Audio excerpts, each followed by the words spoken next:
Now for some licks. Licks are just patterns. I mean, the tune itself could be a lick. Now, when we start on this, we end on a G sharp minor chord. What could we do with a G sharp minor chord to make a lick, a pattern, or a turnaround at the end of a bit of a piece that leads to the next bit? Well, there's our G sharp minor chord there. If I go up 1, 2, 3, there is the G sharp minor 7. Now if I go,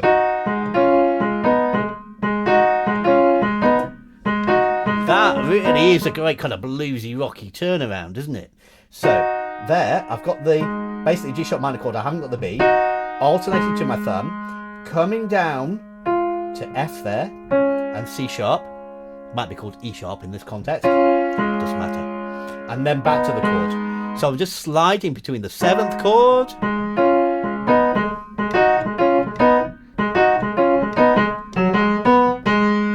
we've got a little lick or a little pattern that we can use to make it more groovy, more exciting.